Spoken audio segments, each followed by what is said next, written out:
Dude, have you seen Gemini 3?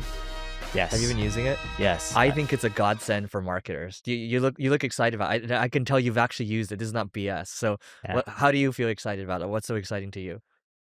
Haven't I been saying since the beginning that I believe Google's Google gonna is catch up. catch up and dominate and not necessarily make ChatGPT go away, Yeah. but they will become a dominant player in this space. You have. To your credit, since the beginning, 3-4 years ago, you have said this. Because I'm a big believer that data helps you create the best LLM, and Google has more data than Anybody. anyone else.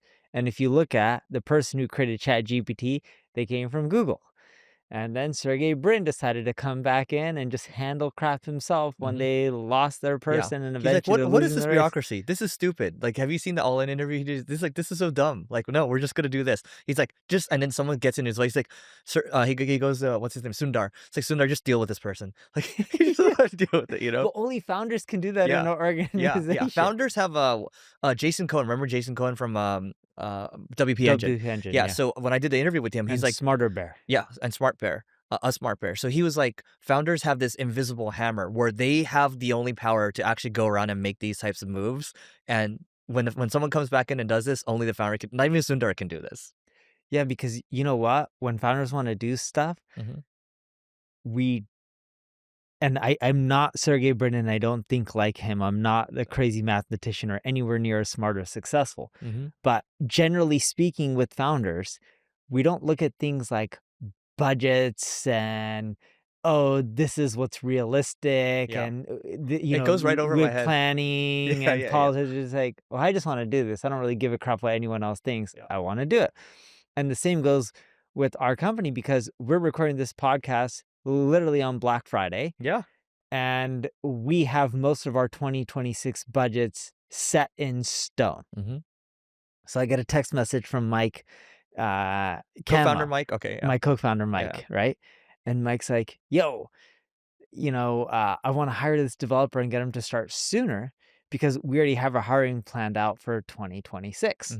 Okay. Yep. Keep in mind, we haven't started the year yet. Yep. So, if this is how we start the year, Yeah, it's gonna go off. it snowballs and makes it even Yep. more worse, and it's probably going to irritate people over time. Yep. So the quick question is, how quickly will it irritate? Not if, it's more so how. Yeah.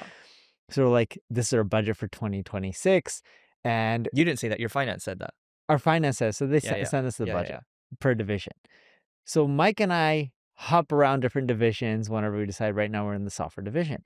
When you hire engineers, it's not necessarily that you have a budget for 2026 per engineer.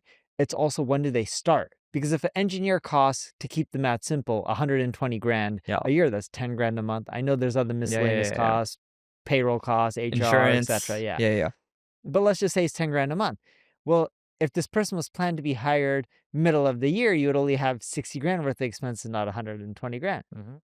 So Mike's messaging me the other day and he's like, yo, dude, I want to hire this engineer sooner and do this. And oh, by the way, it'll cost us 96 grand. That's not budgeted. Yeah.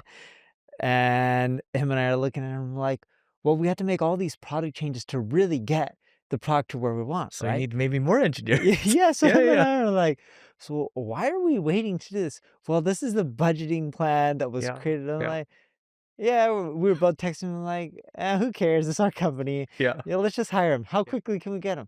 Well, it's going to take 30 days to recruit him. We already started recruiting. Yeah. Right. And this is for engineers that we're supposed to hire. No joke. That's why I give them 6 months out. Yeah, 6 months out. Yeah. He's like, we already started to recruit for how many of the engineers? He's like, well, the ones that we were supposed to hire in beginning of the year, we already started, but already started for the 4 that we're supposed to recruit middle of the year. That's not part of the 96. He already found one. So you're at 400 now. Yeah. Or whatever Something it's like going to that, cost. 400, I don't know what we pay whatever. engineer, right? Yeah. But probably more than that. Or more than 100 grand a year, depending what country we're recruiting them from. And I don't know what countries we're recruiting them from. But he's just like, yeah, might as well just start getting them now so we can just do all the stuff we want. I was like, okay, sounds good.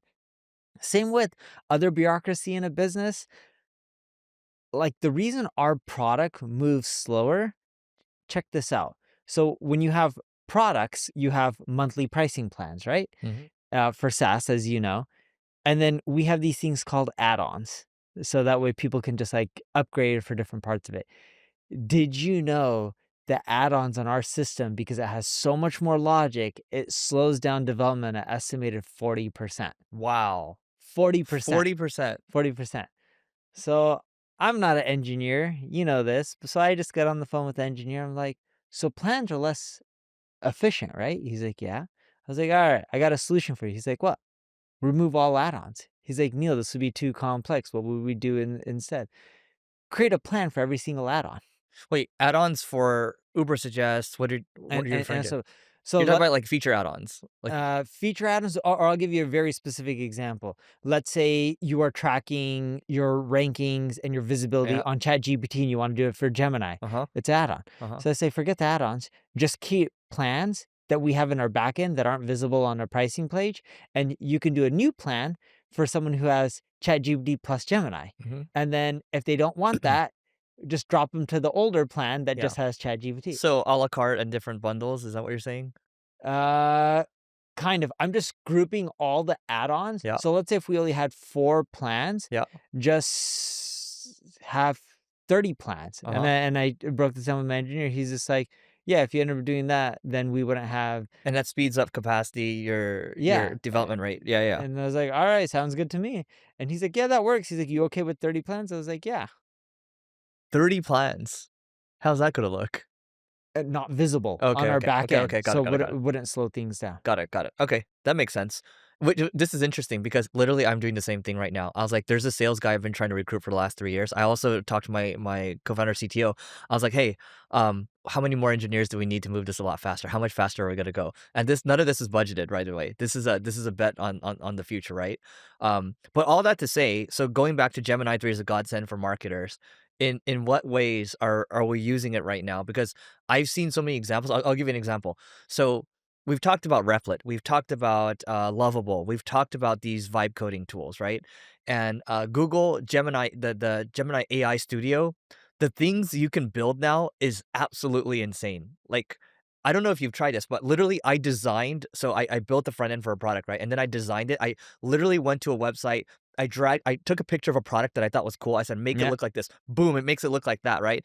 And then it's actually finding, because I keep talking about Juicebox, a recruiting tool. I was like, I wonder if I can make a juice box for like sales and for like partnerships and like conferences and all that, right? And it What do you mean by that? I'm a little yeah, confused. Juicebox does outreach for I recruiting right already now. got that Okay. part. So what this product is called is Nexus. Like Gemini actually named this product Nexus, right? So it will basically look for people that we should reach out to partner with, that we should do content collaborations with, that we should do sales with, and it'll make like a web and like it shows me who I connect with over time and the web will just continue to expand Ah. and it will do it automatically like Juicebox so I can make agents doing it. And so I'm just working on that right now and like it's finding real emails, it's finding the right people and I'm like, dude, if I just keep playing with this for like a couple hours a week or whatever, and I do it over a couple months, like I can actually build something real, right? Imagine how this is gonna be in a year. But like this is the first time, like, sure, Replit's kind of cool, Lovable is cool, but like it's not at this level. Dude, I think I know everyone's like, Lovable is a big company. 200 million. They just broke 200 million. Yeah, in Yeah, ARR, yeah, and yeah. they crossed the extra 100 million in like 4 months or Yeah. something like that. Really fast. Yeah, really fast. I believe Gemini and ChatGPT and Anthropic are gonna end up, in the long run, crushing the Lovables. Mhm. Not necessarily meaning Lovable is gonna be worth $0. Yeah. They're gonna take over the market share Yeah. for that. Dude, because at least for right now, AI Studio, Gemini's not charging me for it, or maybe I'm paying for the pro version, right? But they're not Yeah. gonna like they don't care about that so much because they just want to have people using their products and they want them in their ecosystem. That's how they make their money. It's Yes. not from the SaaS revenue. Yes. Yeah, and you've played around with the new Nano Banana, right? The new Nano Banana, you can take a picture of like this and then drag in like a scene that you like and then make like an Instagram feed. Like there's so much you can do with this. I wish we were like 20 years old again because we'd have a lot of time to mess with this. We don't have as much time today. So, No. yeah.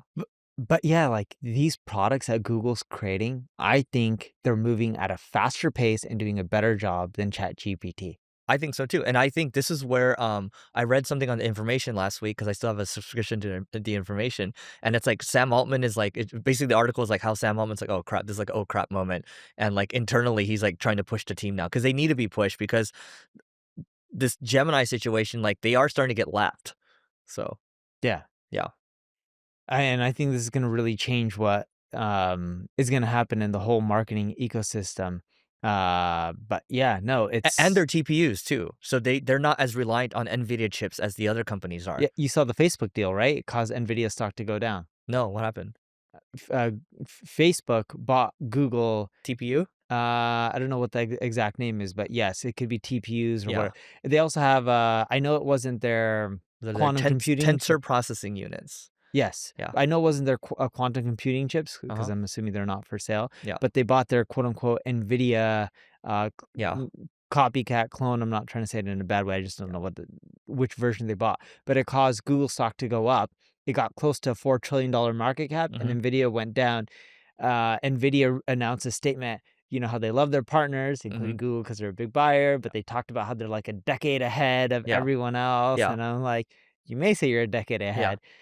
Everyone can catch up Yeah. very quickly, and they don't need a decade's worth of When your time. margins are that high, it invites competition, right? And so Yeah, I they're think they're probably like 3 to 5 years still very, very, very solid. I think NVIDIA is still very solid.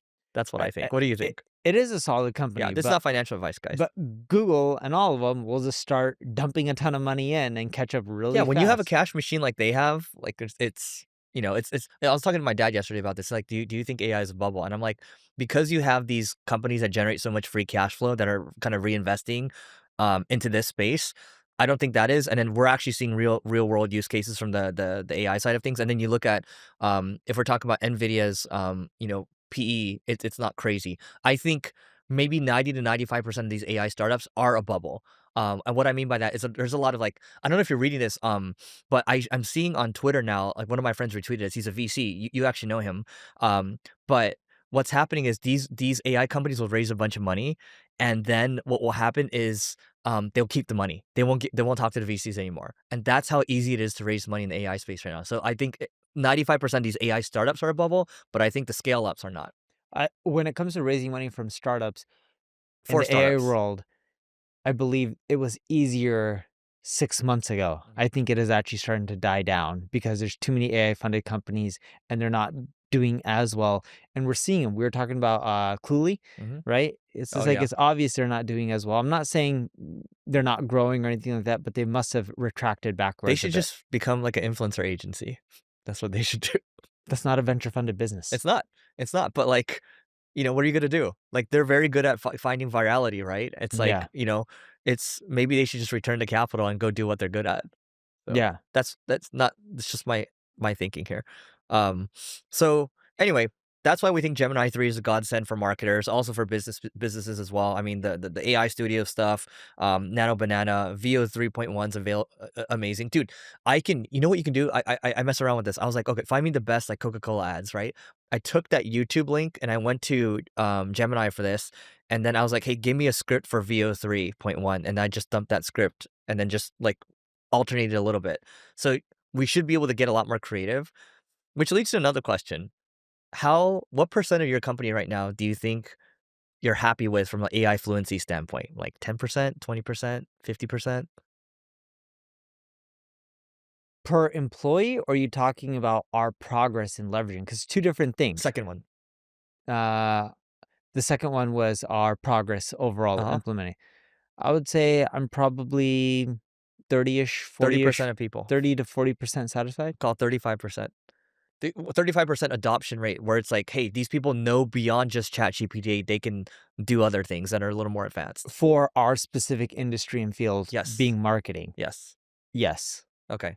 So are you saying 35% satisfied or 35% adoption rate? 35% satisfied. Okay. 30 to 40%. So we'll take the What do you think the gap 35%. is right now? Our biggest problem isn't the adoption. Our biggest problem is the efficiency. So let me give you an example. I'll use one that everyone who does marketing can understand. Let's say you use AI to do keyword research. You then take the keyword research, you find the gaps between you and your competition, and then you focus on writing content. Mhm. And let's say you have humans in the loop and then you're modifying the content. Okay. I would say 35% of the output, 30 out of all the people in the organization, I'm happy 35% of the time. Mm. The biggest issue isn't the usage of the product. The biggest issue is the slop that's being created with AI. Part of that slop is technology, which I'm assuming you agree Mhm. with. Part of the slop that a lot of companies don't want to talk about is the actual people using the AI and not working better at prompting or training And something that checking. and Yeah. checking I put as standard. If they don't Yeah. check, there's a problem with them and they shouldn't be in the organization if you're Yeah. not willing to check your work. But a lot of it is, I wouldn't call it human error. It's how humans use AI. And if you don't get what you want, you can modify it. The easiest way is if it's giving you wrong information, you can then end up going and being like, okay, go pull from this source. You can leverage MCPs and you can say, hey, I'm going to use MCPs so then that way I can get a better output when I'm using AI. We already pay for all these tools. We have access to a lot of this stuff, but are they using it correctly? And what I find is 30 to 40% of the time, some of it is people, some of it's time, but I would say 30 to 40% of the time, we're happy. The other remaining portion, we're not. Yeah. And it's just fixing these little things. And it's not by age either. What we're finding is it takes a little bit longer for us, what we've experienced for getting older people to adopt. Not always, but I'm seeing that. And not just in my company, but across the board. Mhm. But on the flip side, with the younger people, they're quick to adapt. But a lot of times when you give them feedback, they believe they know how to do it better Mhm. and they don't keep in mind business metrics. Like they'll show, like, look at all this cool stuff. Like there's this guy in San Diego. He's really on top of with AI, crypto, social media marketing specifically out of all marketing channels. And he has this Gen Z lingo, like he'll use words like bet, not know, and stuff like that. So sometimes I have a hard time keeping up with him, but he updates me on the lingo and what it means. Yeah. And I'm like, instead of not know, why don't you just say yes? But he's like, nah, dude, that's not what people say. I'm like, all right. I still say yes or no instead of the not know. Not know. But he'll tell me, like, no, dude, this is what's wrong to do marketing with this crypto company. This is what we need to do. And I'm like, he's like, look how cool this is. And he'll show me examples. Like, dude, I get this, but this doesn't actually move the bottom line. Yep. This company will eventually want to go public. They're large, or they're going to want to sell to someone. Yep. They've already raised a ton of money. If we're not getting more depositors and the depositors don't keep trading, it doesn't matter.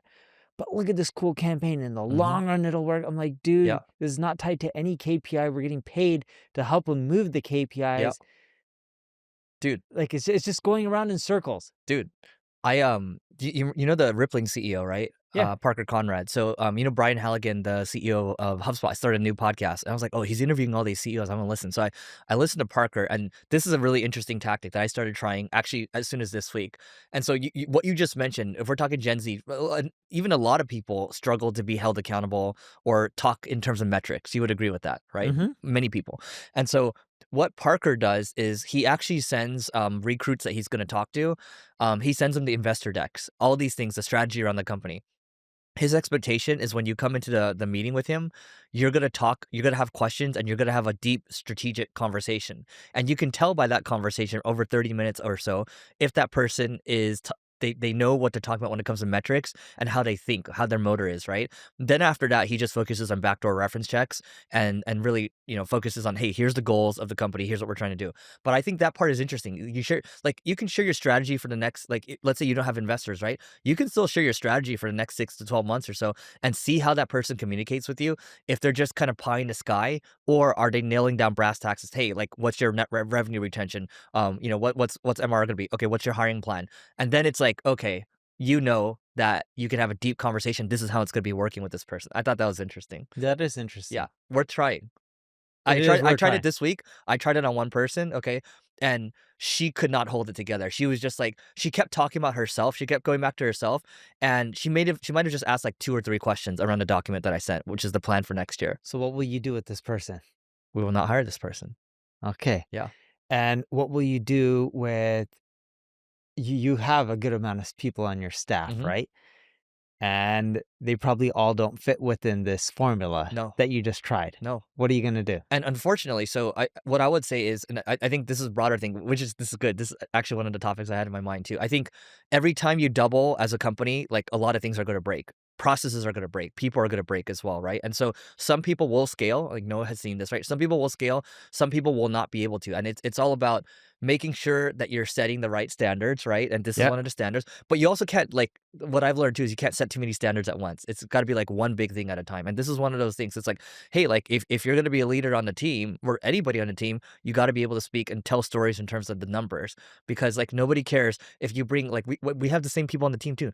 They're really on top. Like, oh, we're using Figma over here. We're using this over here. Oh, I found this new VO 3.1 hack over here. But like at the end of the day, who cares if it doesn't drive business value? that's right. Yeah. Now, you make a good point. Typically, every time you double the size of a company, some people will be a good fit. You'll have some turnover as well because they're not necessarily the right people for the next stage of growth. And it's not necessarily double, it's just saying that is people have in business. But you usually notice big milestones from like a million to 10, 10 to 100, Hmm. 100, call it to half a billion or a billion. I also believe there's a time to weed out the bad people when things are flat, growing slowly, Hmm. or declining. And what you'll find is some people just aren't able to cut it during bad times, Yep. and the ones that are tend to do really good during good times as well. Hmm. But you can really see people's true colors Yep. during hard times, Yep. and you'll quickly know who's in it Hmm. and will just do whatever it takes to succeed. Yep. We're not, of course, telling people to break laws or do anything unethical, but still, like, just who's in it, willing to grind it out and Yep. fight it out, and who's not. And there's a Yep. lot of people who aren't. You know who I stole this question from? Vinod Khosla. So I'll let you finish in a sec. But like his question, one of his favorite interview questions, like, tell me about a time where you worked your absolute hardest. Like, what were you working on? Why was it important to you? But more importantly, how many hours were you working per week? I still talk to people sometimes like, oh my God, it was so hard. Like working so hard. So you're working like 40 hours a week? Oh yeah, 40 hours a week. I'm like, oh, okay. So you don't know how to be punched in the face. But that's another great question. Go ahead. Dude, I had someone ask me that question. Ask you that question? Huh? Why ask you? They wanted me to be the CMO of their company, Uh-huh. and this is a publicly traded company, and they wanted me to move to New York. I didn't wanna actually do it, Mm-hmm. and they were just like, I want you to come join our company." And I said, "Dude, I already have a company. I'm not gonna end up joining the company." And then I already know what the CEO gets paid because it's publicly traded. I'm like, Mm-hmm. the economics aren't gonna work out Mm-hmm. because I have a business and I'm the majority owner. Yeah. The economics are easier when you're an There's entrepreneur, no incentive. all Yeah. right? And he's like, "Just come on, come on." I'm like, "Dude, I'm not gonna take this." Yeah. And I know the CEO, like, personally, and it's a big company. They're not worth like, you know, 100 billion or 50 billion, but they're not worth 2, 3 billion. Uh-huh. They're north of $10 billion. Uh-huh. So they're a good sized company. Yeah. And we're talking back and forth. He's like, just humor here, like, let's go through it. I'm like, dude, I promise you, I'm not gonna end up taking this. Yeah. And I also said, two, I'm not the right fit. Uh-huh. So they're like, he started asking me, he's like, why don't you think you're the right fit? I'm like, let's take money aside. He's like, yeah, yeah, yeah, let's take money aside. Why aren't you the right fit? And I'm like, your organization has too many people. I don't do well with big organizations and bureaucracy, especially in marketing. Mm-hmm. Once I get frustrated in this, I just want to You quit. quit Yeah. and I just want to go back to Yeah. being my own boss Yeah. because I have no one who can tell You get to me be yourself. I can be myself and I don't have to deal with like it's like Sergey Brin. Yeah. I'm a much smaller company, but Yeah. still, if Sergey Brin didn't like anything at Google, he's like, "Something, you go deal with this. Yeah. I'm gonna do whatever I want." Yeah. He doesn't care about a budget or what someone says or throw Dharmesh, probably same deal. probably same Yeah. deal. So he was asking me different questions like, "Why don't you think you're a good Uh-huh. manager? How many people do you manage? Like, what would you change differently?" And one of the questions he asked I would was, change nothing. I would want to be myself. yeah, one of the questions he asked me was about like, what was the time like or things were really hard and like that you worked really hard, Uh-huh. and he was asking me how many hours I work. And I was like, dude, I don't count how many hours I work a lot of hours. But when he asked about that tough moment, Yeah. and I was just like that I really had to grind it on for sure. I'm like, I think you're missing the aspect of being entrepreneur versus a hired gun. You're always on. I'm like, I'm always on. Mm-hmm. I'm like, those tough moments that I really had to, they weren't really about hours or working harder. It was more mental Yeah. because things weren't going the way that I wanted them Yep. to go. Yep. So you feel it more when things just keep not going the way you want Yep. versus when you're working really hard and things are going the way you want, you're on cloud nine and you don't feel like it's work.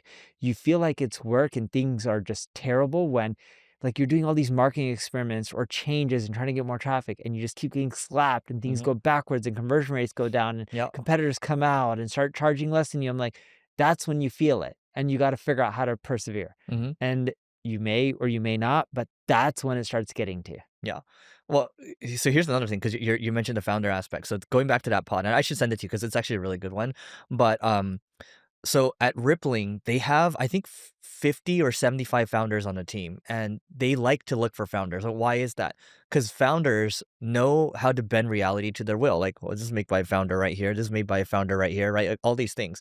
And so my point is like, if you're lucky enough to find a founder who actually wants to work in your company, or maybe you acquire a company or what, and you've done this quite a few times, which I actually want to come back to in a second because you've done a handful of these acquisitions and you keep the founders. They're a different hybrid. I'm not saying it's founders versus employees or whatever. I think you need a good mix of both. But Yes. like talk about your experience. You got that design firm, right? The Uh-huh. creative firm. Like, how did that work out? Founder still there? Founder's still here Yep, and done with earnout. No more earnout. and still there. Still here. She'll take a global role. We had one in Asia that we did where the founders are not here. Hmm. We did when we bought the company though, one of our leaders, who's a managing director of a few different countries in APAC, worked for them. Okay, so his name is Gary. So Gary manages a few regions for us, and he worked for them. So we had a lot of color on that business from his perspective of being an employee. And he's done well for us, and he's produced not only from management, cleaning stuff up, keeping clients happy, growing revenue, bringing hunting and bringing his own business. So we trust him. So we knew that organization had a good name, had a lot of employees, had a culture that wasn't fit for our culture. Hmm. But they had everything that we were lacking in the 3 countries that they were dominating, that we kept going against them in those 3 countries, Malaysia, Singapore, and Hong Kong, yeah, those 3 countries.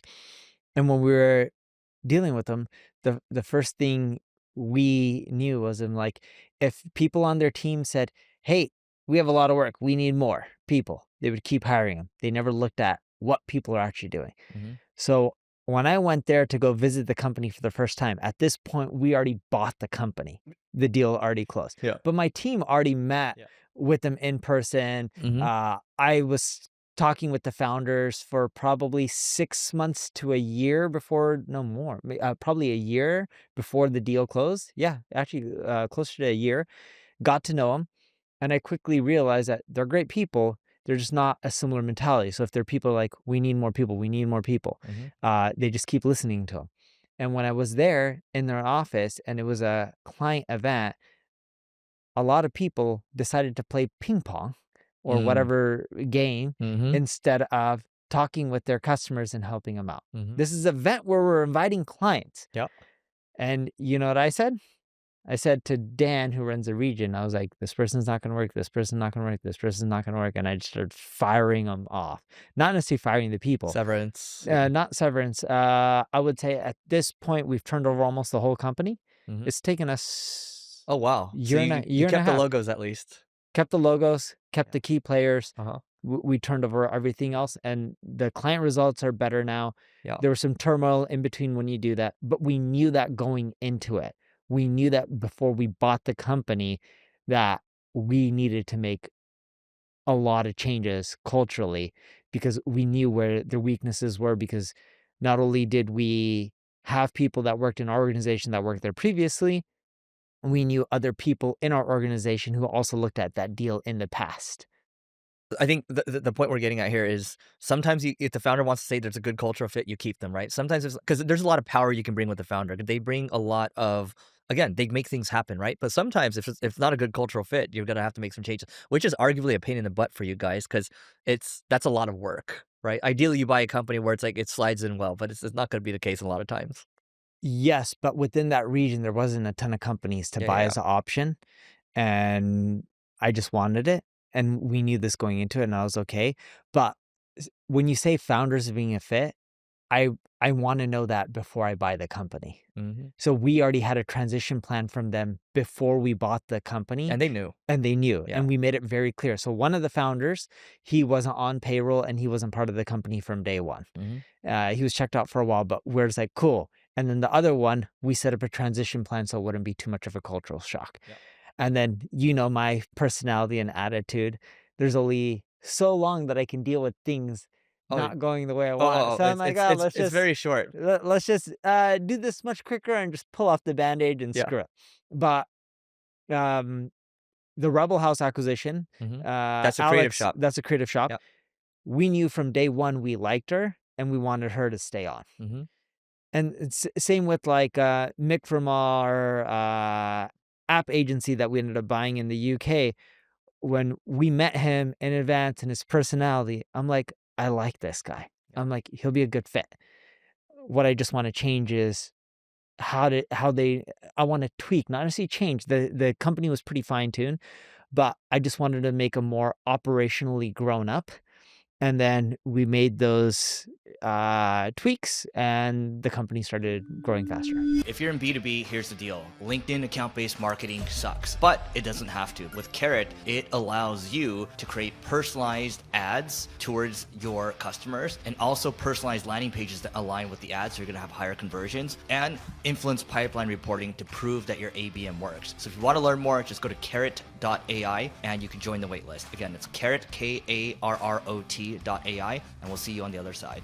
Dude, speaking of people, I had this thought in mind too because I'm debating people on my team right now, and so there's always a trade off when you make a decision, right? Like the Thomas Sowell quote is, "There are no solutions, only trade offs." So I accept that, but there are some people that believe that there is an explicit trade-off between hiring top talent versus scaling. Now, my examples, and I actually want to hear from you because there was a period of hypergrowth that you guys had, right, over the Mhm. first 7, 8 years that you've been around, right? This will be Uh, year 8, yeah, so year 8, right? not the 8th year or Yeah. not the 7th year because the economy's been bad, but sure. So my point of saying this is like, okay, you look at Netflix when they're scaling quickly, right? They scaled quickly, but they're always about culture, right? I've read their culture book, their culture code and all that stuff. They've always been on top of hiring people. Not to say they're perfect on hiring A players, right? But they've been on top of it. When you look at Google back in the day, it was very hard to get into Google back. It still probably is hard to get Can I into. stop you on the Netflix thing? Because there's a Yeah. big misconception there. Yep. People go on maternity leave for Netflix and they come back and they have a whole new team, right? And they don't know anyone on their team. Isn't that they move through people quickly too? Netflix moves through people Yeah, extremely like quickly butter. from people who I know who work there in recruiting, and the whole philosophy was you need to work really hard, produce. The moment you stop producing, we move on and we replace you Yeah, all. so my point of saying this, and so I think we're aligned here. It's they actually have a very intense culture, and they're very explicit about Oh what. god, Yeah, I thought you meant like I haven't read the book. I thought yeah. you meant like to have a really friendly, Oh, no, nice, no, no, good no, no, no, culture. I'm no. like, It's like, no, these are our standards, these are our expectations, right? And so yes. this is what my point is this, like, if you have very high standards and expectations and you enforce those expectations, I don't think there's that high of a trade-off. Like, you're still gonna screw up on hiring no matter what, right? But if you look at Netflix, hypergrowth, you can look at Amazon back in the day, Google back in the day, they had high standards. Their CEO, the DoorDash CEO, they stayed in interviewing the first 1,000 people or so, and so I don't think there's an explicit trade-off. Like, let's go over you guys as an example, right? When you guys were growing very quickly, like, did you just say, let's just throw people at the problem? Even though agency is very, people focused, right? Much more people focused than like a software business. Did you trade off and say, hey, let's go ahead and accept like C and D talent?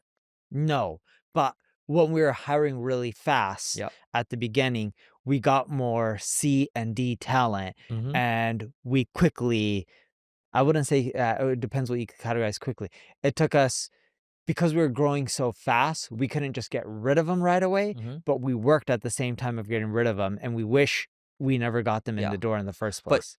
would you say that's a mistake you guys made and then you fixed it? Now you guys are Yes, much more. So my point is like, once you set the standard, it's a lot less C's and D's coming in, right? correct. That's my We point. didn't have as rigorous standards coming in because we were just growing fast, Yeah. and when you're growing fast, you drink your own Kool-Aid at least Sweden. We're like, oh, things are going well. Yeah, let me interview them. Few good references. All right, they're a good fit. Get them in. Let's grow faster. We can close more revenue. We just need more people.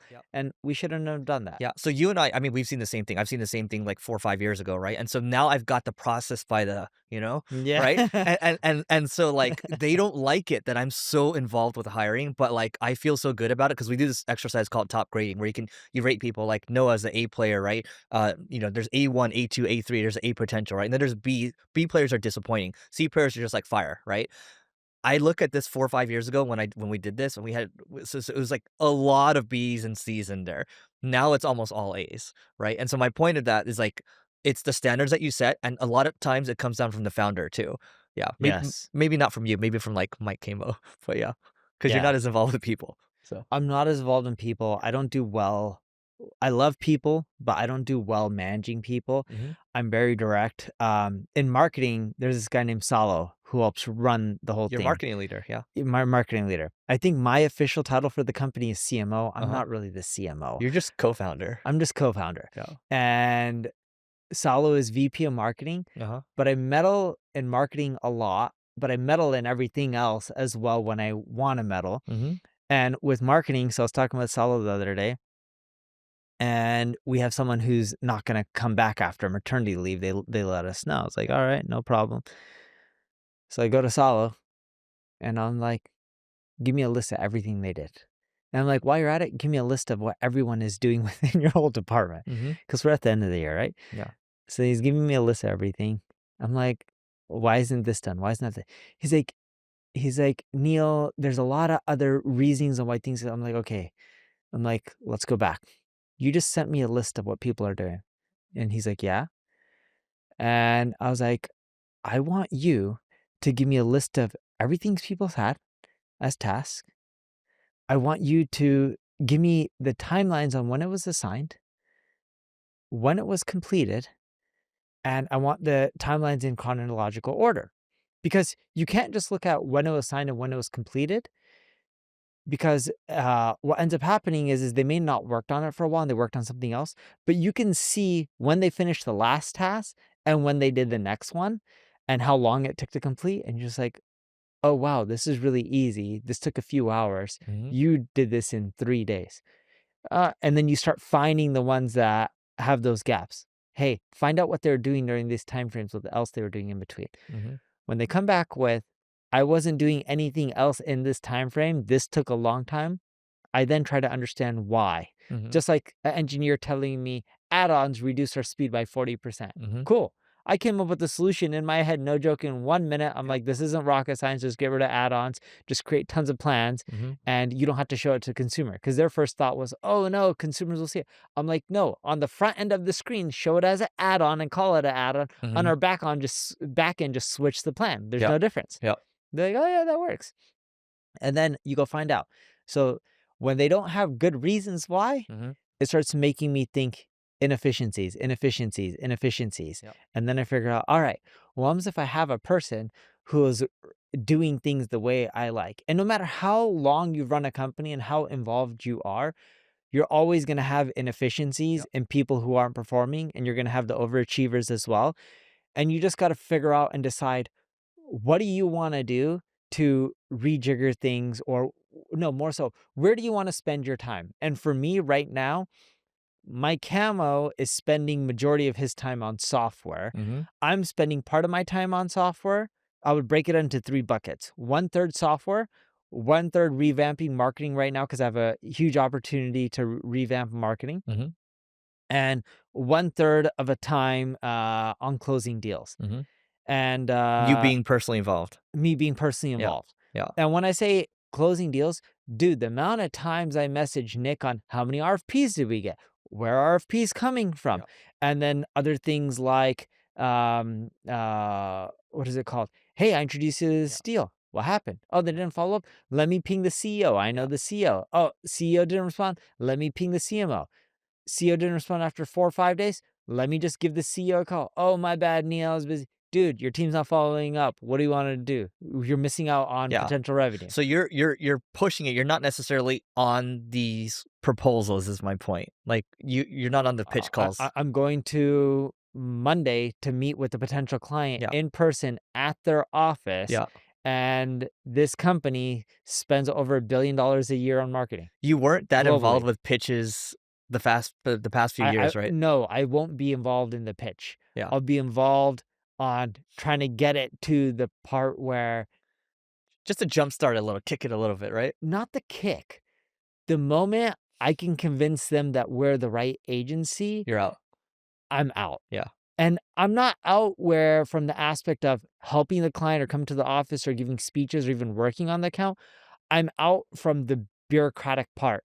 Hey, we now need to go through procurement and deal with legal and, terms and conditions. Like, that's not me and I don't have the patience. Mhm. I'll be out on that. Or if they're like, we need a 100-page deck and we need to just go over this with our executives, like, Also that's out. not me. Yeah, yeah, yeah, yeah. But I'll get back in when it comes to dealing with Yeah. problems with the counter, growing it, not from growing it and getting them to pay me, but growing it like getting the client better results. Stuff that I enjoy, I'll Yeah. double down. Yeah. Stuff that's bureaucratic, I just don't Yeah. have a tolerance for. I feel like that's a founder thing too ish because we have similar-ish skill sets, and so I'm good at getting them excited, and then I hop out. You talk to me about decks and all this stuff, I'm out, right? Yes. But, yeah, getting them excited or pushing it forward or texting someone, like, I can do that all day. Dude, I was just in San Diego The bull? last week. Yeah. Yeah. Everbowl, Uh-huh. right?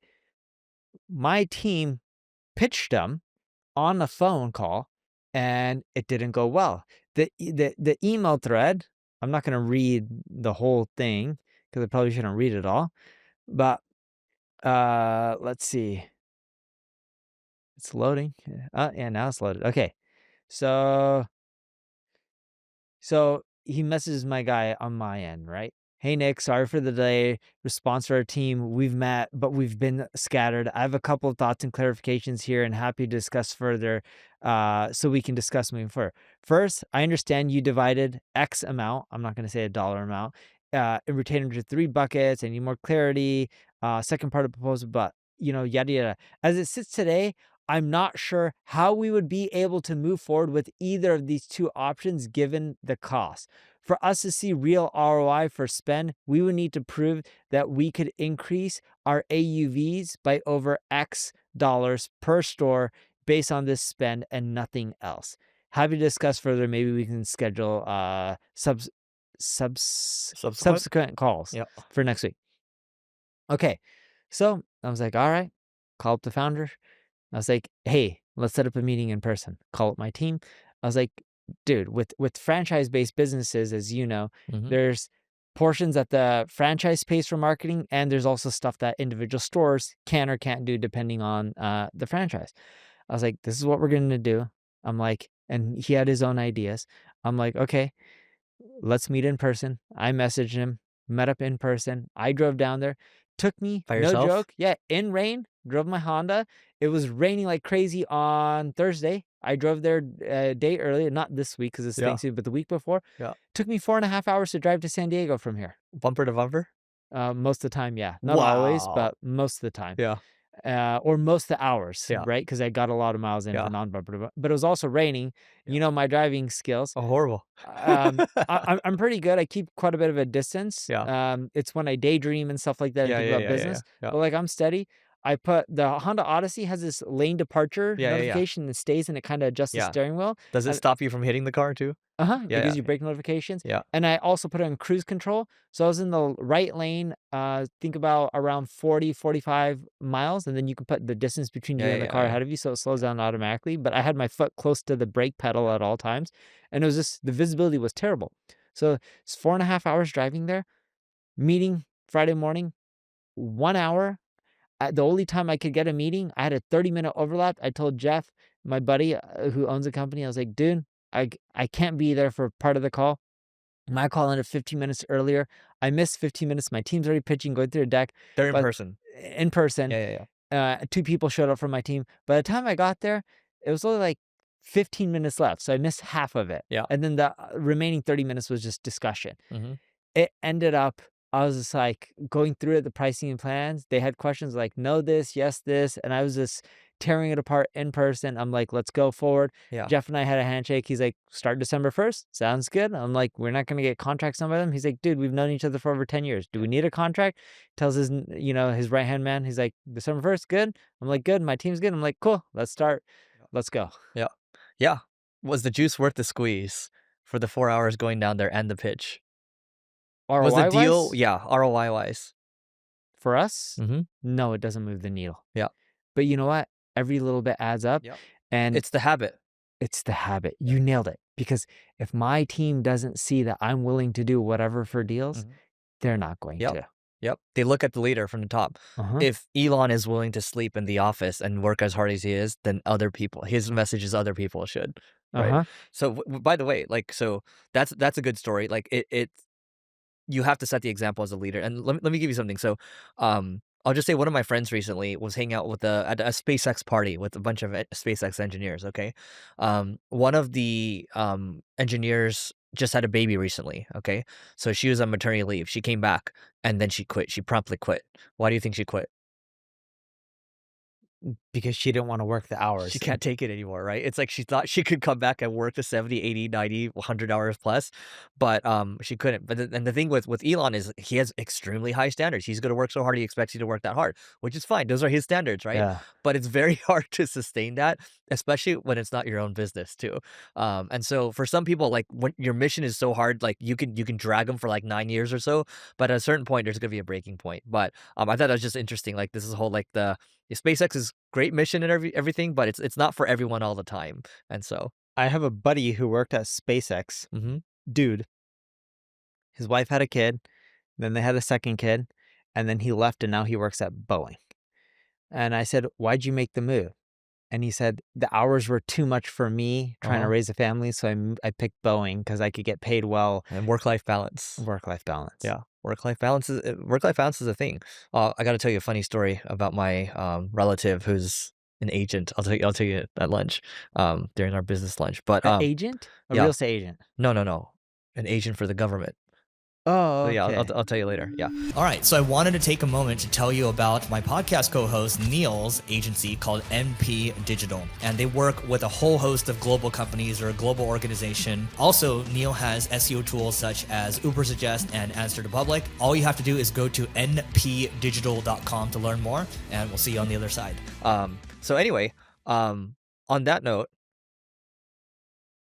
Let's talk about how we're gonna modify our marketing. in How, 2026 because we're getting oh, close to the you're end of the thinking about year. how we're revamping our marketing for 2026. But Yeah. maybe let's talk about what has how our experiments have gone recently. So we've talked about our long form YouTube experiments, our short form experiments. We can talk about how our experiments have gone, and then we can move into how we're revamping. Sure. Yeah, because we've done a whole year worth of experiments. You wanna start with long form video or video stuff, Yeah. video marketing first? Yeah. So I actually just started this again, and you and I think we go to the same place to record still, the studio in Century City. No, I don't go there. You don't go there anymore. So I still go to the I don't wanna studio. spend the money. That's good. That's good. So that's another thing we should talk about too on the spending piece. But I was reading off the teleprompter and I had like multiple people scripting and all that for these long form videos, and you can just see it's like it's so stiff. It's like I have a stick up my butt, right? And it's like sorry for the image, guys, but like and I'm just like, dude, this is so boring. And then like I look like I'm so tired. I look like I don't give a shit, right? And Yeah. so we switched it where I went back to just riffing, right? So there's a headline first, and then I'm riffing. Like yesterday, we put out a video, and it's actually a 1 out of 10. 1 out of 10 meaning like in the last 10 videos, it's number one, right? And I watched the video. I was like, why is this in the 1 out of 10? It's like it's not that interesting of a subject line, right? And then I was looking at it, and I was like, oh, I'm just talking like this because this is us, right? And Yes. like those videos do much better. Those videos are way more shareable. Those videos are where you and I are just like sharing stories, right? Even when I watch some of your videos, and I'm like, yeah, this is kind of stiff, right? Even the way you're talking, it's not like that anymore, right? Or like marketing has changed. And I'm just like, this is so not you, right? And so I think when we're ourselves, like the Yes. videos just do way better. And I'm excited again. I wasn't excited. I was dreading recording these videos, and that's a big change that we've made, at least on the long form. I'll start with that first. Go ahead. What other changes have you made? You wanna just keep going? Yeah, on the YouTube side. Uh-huh. Yeah, so we I would say on the YouTube long form side, we're a lot more intentional with the thumbnails. we're using a nano banana for the thumbnails, Okay. and they look like 90% Eric Sue, okay, like Yeah, 90% dude. Neil Patel, but like I realize they don't care that much, No, right? people don't care as much, but still, it Yeah. just bothers me and I hate it. Yeah, it bothers me too. I look at our marketing school channel, which is it's funny because when we have good, interesting packaging, like that still works, right? So I was looking at it just before we started recording. We talked about why Elon, Jeff Bezos, and U.S. generals hate PowerPoints. Okay, that one was the outlier on our channel, right? Even though you and I just like complain about, or I complain about PowerPoints for like 23 minutes. That It one did did well. it did well, yeah. And so the packaging goes a long way, but I think more than anything though, you can have good packaging, but if you're not just riffing, if you're just reading off the slides, people can tell. And I'll finish off on the short form piece. So I've been using this agency, which I really like. They give really good scripts, but I was also reading off the script. I was like, guys, like after this, I'm like, I'm not gonna keep reading off the scripts. I want to riff, and because the way they package and they structure the videos, like I have like scenes where I'm walking in, I'm like doing different actions. I'm like, this can do well, and they're like, yeah, you keep doing this, like it's gonna really compound, and I can see it starting to compound. And so I'm like, okay, let's keep doing the scripts that way, but let me riff. And I've realized the biggest change I've made is I make a video every week on Loom saying, hey, these are the topics I'm most interested in talking about right now, and they'll work around that versus just creating, how to make money with your agency or like how to hit 7 figures fast. So those are some changes I made. So if I look at my year, we started with that agency that a lot of people have used, right? Dragon Uh-huh. Fruit.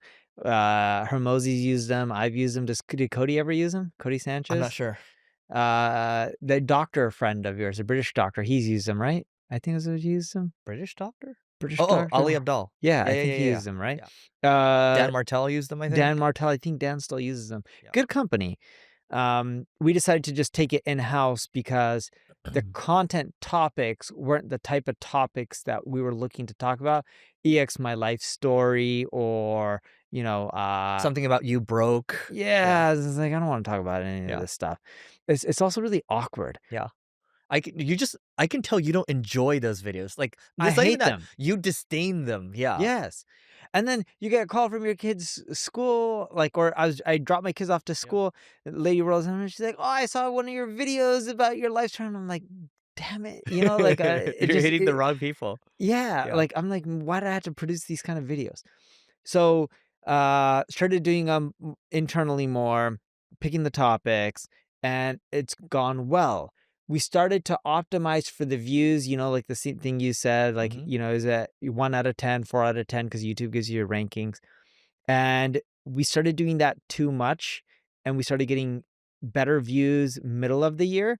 But what we found was it wasn't driving the revenue we were looking for. Mhm. So we went back to still doing it internally, taking the topics that we like and talking to our sales reps on a weekly basis, technically marketing, because the marketing gets it from sales, on what topics are actually causing the most people to sign up with us Uh-huh. and the topics that are causing most people to reach out to us. Two different things, right? Because one's a conversion, one is, you know, just because someone's talking to you about something doesn't mean they sign up at all. Yeah. And someone could talk to you about something and you can sell them on something else. Mhm. So we wanted to find out what are people paying for and what are they coming in the door for. We started getting that feedback from our team on a weekly basis. It helps create a backlog. We then started creating content around those topics. And then we started producing video content around it. So, for example, we've been getting a lot of people last few months talking about, hey, a lot of the ChatGPT results are spammy. How do you think that algorithms, like, how can we adapt for the next year or 2 years or be more resistant? Because people are starting to get worried that they're doing well on ChatGPT right now, but it may not last and the algorithms change because they've seen algorithms change. Mhm. Just like, a lot of people have posted how referral traffic has gone up or down substantially percentage wise, right? Yeah. Not total volume because it's always been a small percentage, but percentage wise, the numbers have gone down. And when we started talking about it, like my last video was on ChatGPT's algorithm, what I think is going to change in 2026. I think it's only gone like 5 or 6 or 7,000 views. Very little views. But that's a topic that people who are converting are interested about. And a lot of those conversions come from existing clients upselling into more services. Mhm. So we're trying to be very specific with our content to make sure it has a ROI, even though it's harder to measure. And the next thing that I would say that we made a big change that we're testing out is You nailed it. I don't like scripted stuff as well. You and I just like talking. Yep. So we started doing these roundtable talks. I don't have an example to show you, but I'll go live in a few weeks. It's like the Gary V 4Ds. Remember that one? I haven't seen the Gary V So there's like a 4Ds. round table of like business owners and they're just asking him questions. Kind of like that? No, it was kind of the setup was a couch on the other side. Two of my colleagues were sitting on that. I was sitting on a chair, and we were having a discussion. Mhm. So the discussion for that episode was on search everywhere optimization. Mhm. So we're discussing like, do we think Google's going to kill ChatGPT or ChatGPT killing Google? And then another portion of the conversation was search and social. Yeah. And how would you create content for search from a social aspect, Uh-huh. right? Just a lot of different So topics they're like that. teeing you up and then you're answering kind of. Not my team. Uh, the person filming is teeing us up, Uh-huh. and that won't be their voice will not be part of the recording. Yeah. And then we have a discussion as a group. Who are the people around you? Chad who leads up content and Nikki who leads Okay, up so people on your search. team. Yeah. Yeah, yeah, yeah. But we're just having a conversation Mhm. and they're giving their inputs. I'm giving my inputs. We may not all agree or Mhm. disagree with each other. Yeah. And we just have the discussion Yeah. for an hour Uh-huh. or maybe it was more. Probably get shortened down, when it goes live, but still, we're going to end up rolling out. I don't know if they're going to roll that out as one long Yeah. video or one I short. think you need both for that. Yeah. Yeah. But when I say one long is an hour version or Uh-huh. like 15 minutes, because they can Yeah. still be considered I long call those form. mid forms. Yeah. Yeah, yeah. But one thing I learned from that, someone was teeing us up and we were just riffing and riffing. Well, I'm like, oh, I don't want you to tee us up anymore. Just let us Yeah. talk for 30, 40 minutes. And they're like, well, we want to keep you on script. I'm like, who says there has to be a script? Yeah. Because Chad and Nikki on my team deal with clients 24/7. I deal with clients. You're off script the whole time. Yeah, we Yeah. already know what people are interested Uh-huh. in. We all three of us speak at events, and I'm Yeah. like, we could have just riffed. Just Yeah. give us a overarching topic Mhm. and then go from there. Uh, but I'm thinking of doing something with them, kind of like if you look at what's Will Smith's wife's name? Jaden? Jada Pickett Smith. Is that Yeah. what's his wife's name? Jada, yeah. Jada I think Pickett he has Smith Jaden's the son, Jada. Jada Pickett Smith, Yeah, right? yeah. Something I like think that. so, I yeah. could be wrong on the name. Yeah, yeah, yeah. I apologize if I'm wrong on the name. They used to have these red table talks and they'd sit around on a table and just have discussions. Uh-huh. But you may have like 5 or 6 topics that you want to discuss here. You Yeah. may get through all of them, you may not. That's the format. It's almost like, how when they do like the spicy wings or whatever, and like you almost need like a prop where it's like people come back for that, you know? Yeah. Yeah. But no, I think that's interesting. And I think that's great for not only just long form, I'm talking like 30 minutes plus, but mid form, like 5 to 15 minutes, and short form too. And Yeah. I think those should do well. Yeah. But So, I was excited to record. I'm like, this is fun. We should do this more often. yeah. And I'm hoping they do well enough where I no longer have to sit in front of a screen and do the And so you don't need to be the talking head anymore? yeah, because I want to get away from me being the talking head Yeah, yeah, altogether. And yeah. eventually it'll be, keep doing the group setting. So no more just Neil Patel. Mhm. So then the people see NP Digital and then keep doing that for years and then slowly not be in all the videos and then slowly not be in Dude, any of the videos. you know what? You know what's a good idea for both of us, actually? There are a lot of popular influencer SEOs that work for these agencies, right? That are out there. I'm not going to name any names, but they share interesting data all the time. I'm like, how do you collect all of these influencers and just have them at your company? I Right? already thought about hiring a lot of them and paying them more. How did that work out? Did you talk to them yet? I've talked to a few of them. Yeah. But you have an We've interesting even got reputation. yeah, no, I Yeah. could have got some of them to do it. Some of Yeah. them asked for upfront money for their Yeah. business because Uh-huh. they make, money on the side Yeah. speaking or Yeah, whatnot. yeah, yeah. Um, if I talk to 5 influencers, I can probably convince 3 out of the 5 To join you full time. to join us full time. Yeah. Okay?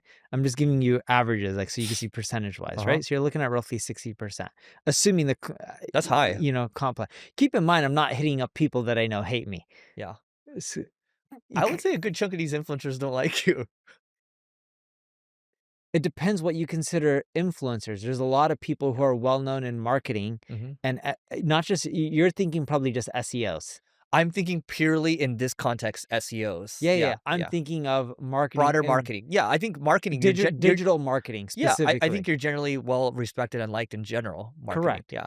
SEOs particularly, No, you're and generally hated. I'm generally hated. And Yeah. if you look at the SEOs, most of those influencers don't work for corporations. Mhm. They're solo entrepreneurs. Would you I'm not agree talking with that? about those. I'm talking about the ones that actually work for significant agencies with thousands of employees. There's not a lot of influencers that work That's what with I'm saying. significant. There's like a handful of them that you can collect like Pokemon. No, but there's a lot more that are individual influencers that don't work for companies. Yes, I agree. I agree. Okay. In Yeah. just digital marketing, whether Yeah. someone is really well known for YouTube or Yeah, yeah. Facebook.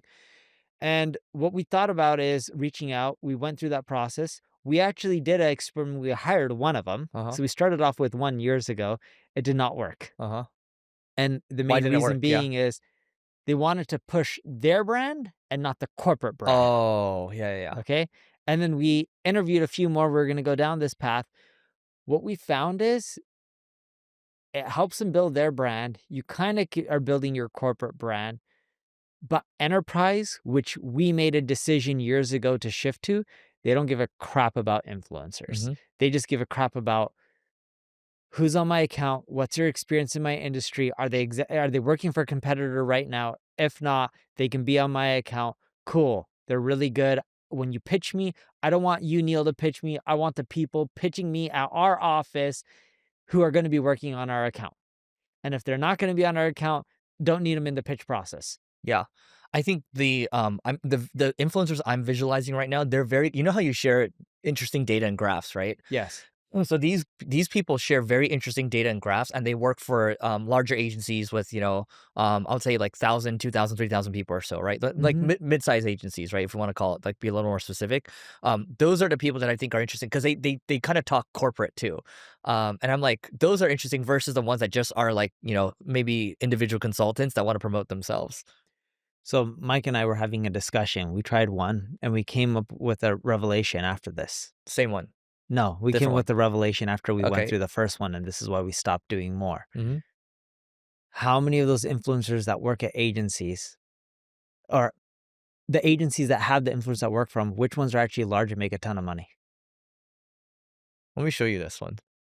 I it, I think this one makes money. Yeah. That are at least my size or bigger? Yeah. Okay, I'm curious. Yeah. I'll show you. But continue. But Continue.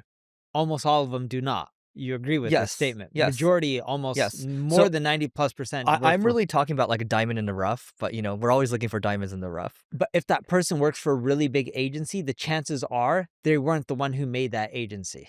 No, they didn't. Yeah. They didn't. Yeah. So I'm talking about which person works at an agency and cause them to grow drastically. Through their influencer work. Yeah, Oh, it's not almost none. correct. So that's why. And then we started looking Yeah. at the But agencies we're that are we're talking big. about trying to get your talking head off. Yeah, but what we came up with, Why do you have glitter on your face? I don't have glitter on my Yeah, you face. do. Maybe it's from. No, do I have glitter on my Yeah, face? you do. You can't see. You have to like look up. There's like one little speck. But continue. Could be Sorry. from my kid. Yeah, yeah, But what we came up with was we don't need a talking head. We're yeah. gonna have everyone within our organization That's just fair. speak and That's fair. get well Yeah, known. that's fair. I mean, like the distribution's already there, and your email list is very nice. So you're It's good. not the email list. I know a lot of people think It's it's our not just email. the email list, but email list is a big part of it. It's not. It's a big part of it. Here, give me your email list. No, I can't legally anyways. I'll Yeah, get yeah, yeah, yeah. sued. Yeah. But the biggest reason for our success, if you want to talk about the recent years and scaling and growing from a marketing aspect, was expanding a lot internationally, willing to stomach the burn. I'm Mhm. still stomaching the burn, Yep. to some extent. And then marketing to the public. We're a global agency. We have people on the ground in all these regions. Mhm. That has probably been the biggest driver of growth in Yeah, recency. you said that already, but I still think the email list is nice. So it's not the main factor, right? I would say it's still a factor. It doesn't drive that many enterprise businesses But how much revenue does your email list drive per year? You think? in the millions, of course, but Yeah, so I'm saying it's still like a factor. yeah, It it's in the low it single digit yeah, percentile. yeah. So it's still like, if it's a pimple, it's still a pimple, right? Yeah, So it all so adds up. yeah, yeah, yeah. Anyway, we're going back to what were we talking about here? So we're talking about marketing experiments that we're running. One more thing on this one too, on the YouTube side. So we've been doing webinars, but I So because we have a little more money now, we're gonna start streaming this live again because we do get good engagement when we go live. And I'm just like, why don't we just go live more? And this is our way of our like engaging with the community more. But it's always gone well for us. Like, why don't we just do it more? And like last week, I did a live with Adam Robinson from our B2B, and it was fun. We just like engaged for like an hour. We're shooting the shit. I'm finding out what he's doing. We're just going back and forth, and like it did well. Like a couple thousand views on it, right? For like a webinar, so not bad. One marketing experiment that we're running is instead of spending money directly on ads, spend that money to acquire the property that already has the visitor base or user base that uses the product, even if they That's don't a really make continuing money. strategy for you. Yeah, we've been doing that for years, but we're going back to it. Yeah. Like, I don't know the company name. I think we just bought something for $30,000. We reviewed the product. Product was great. We're like, cool, demolish it, has users, integrate it, and move on because it was cheaper to do that than it is to send traffic to ads and get that You can start to audience buy a lot base. of these failing SEO tools in the next few years if they don't work Because they're out. not adapting. Yeah.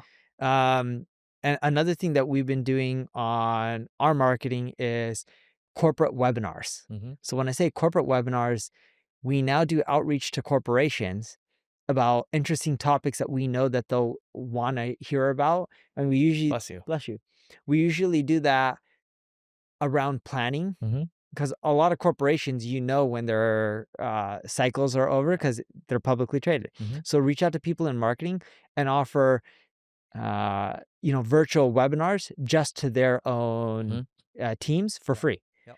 And we've been It's doing a tailored to lot of help them with their planning, and people would love to have you think for them, right? So, yes. yeah, And we've been finding that to work extremely well for us to get us in the door and get more that makes leads. sense. And what how many people typically attend, like, from the corporate team?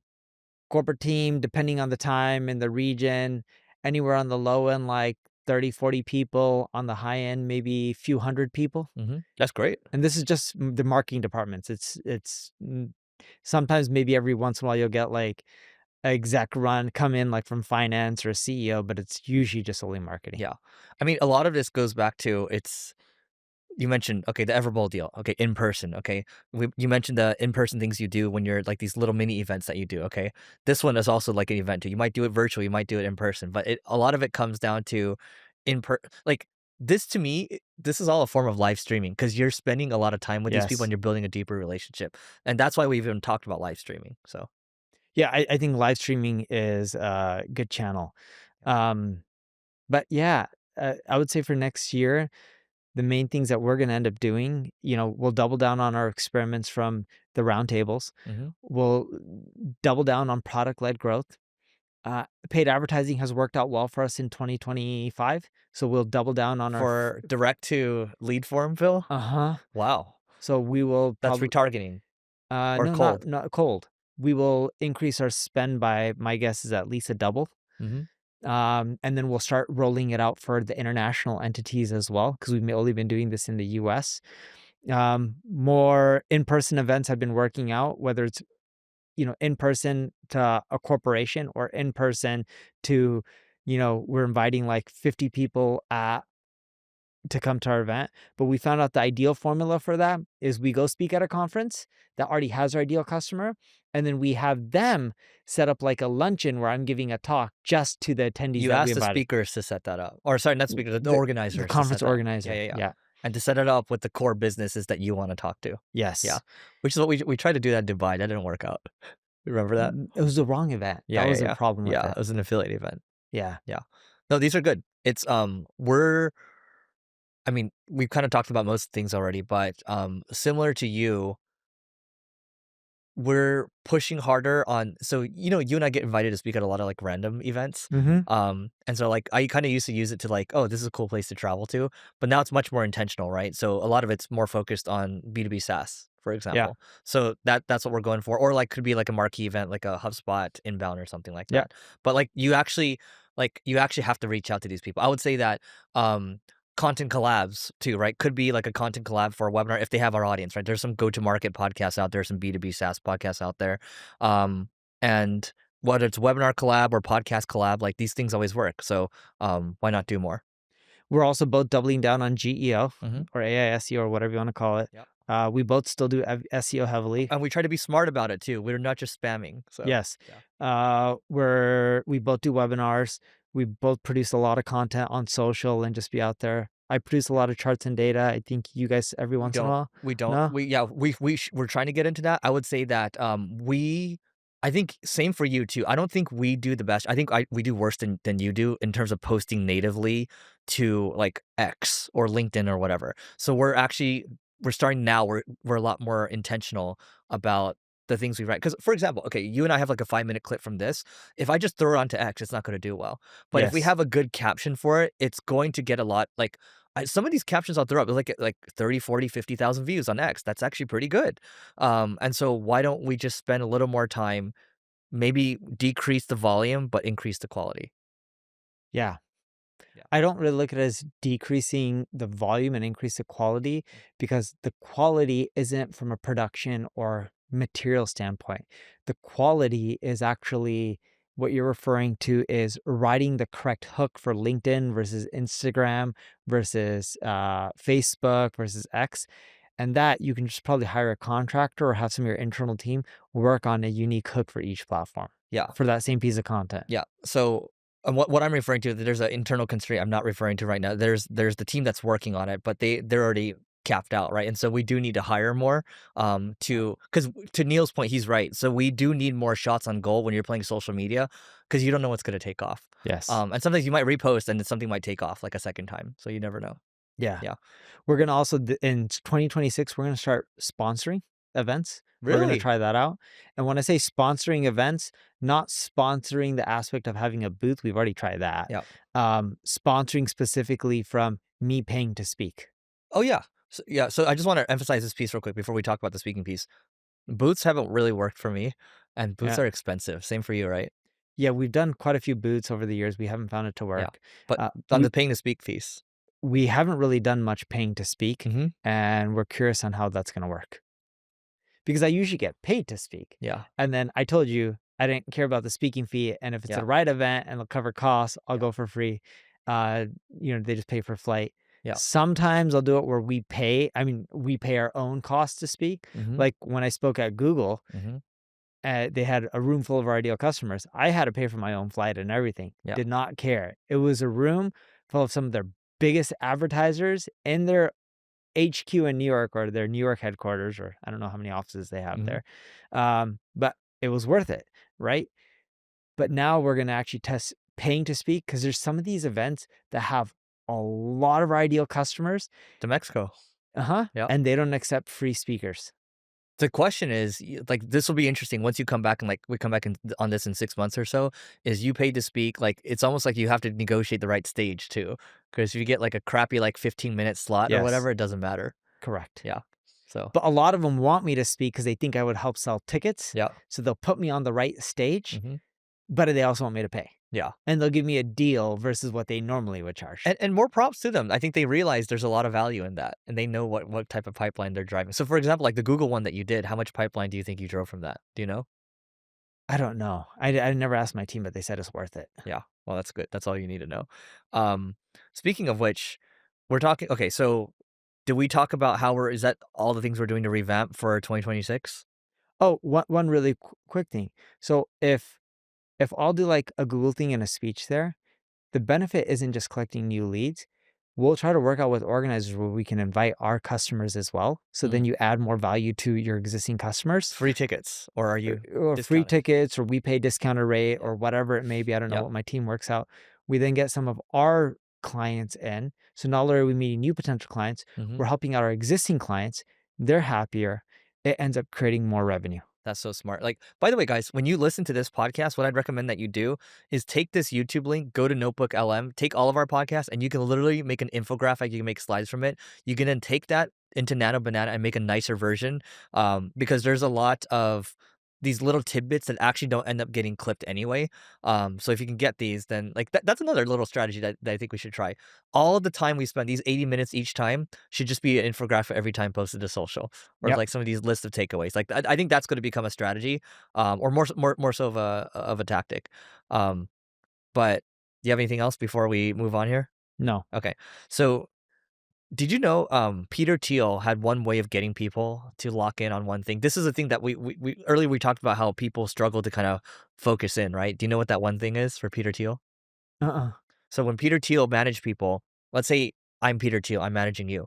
I'd say, Neil, you might talk about 5 or 10 different things that you're working on, but I'm only talking about one thing. Like, no, Neil, you only have one thing. Like, how's this one thing going right now? How's this one thing going right now? So he's maniacally focused when he's at PayPal in making sure that people wouldn't talk about other shit. It was just like every person has one main thing and he'd always hammer away at that one thing because it gets too complex when people start talking about other things, right? And I do think like you need a leader to do that because people do like to like, especially if they're behind, they're going to put a lot of smoke and mirrors in front of it. Yeah. Yeah. You haven't heard of that before? No. Okay. But I'm similar.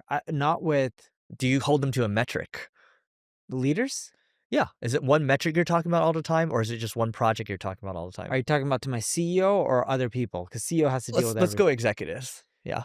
They have one metric. Yep. And you're just talking about that all the time. So like Mark, who runs up EMEA, I'll only talk with him with sales, and that's it. Yep. What's a new pipeline? When I say sales, it's more so revenue. Yep. What are we generating for Uh-huh. new revenue?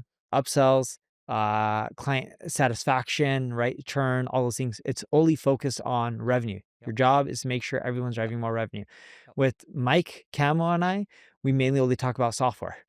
Yeah, with you and Mike, and so I'm going like this because like with Sean and I, right? We just talk ideas and we talk about software, we talk about scalable things, we talk about the biggest problem. Uh-huh. Yeah. Yeah, so him and I will talk about biggest problems, not necessarily from a company standpoint, but software, because he's only focused on software right now, Yeah. and what do we need to do to, uh, Yeah. get the product to naturally grow without doing any Yeah. marketing. And my point of even bringing this up is because those of you listening right now, let's say you have your own company, or even if you're a leader in the company, it's really it. So when we have a one-on-one document with someone, there's always their primary KPI front and center. And I just like the way we look at that is like it's red, yellow, or green. If it's red or yellow, then you're going to come up with a remedy. You better come up with a remedy. Like if it's red or yellow 2 times in a row, you're going to come up with a remedy. And that's all we talk about. We don't talk about anything else until that thing feels good.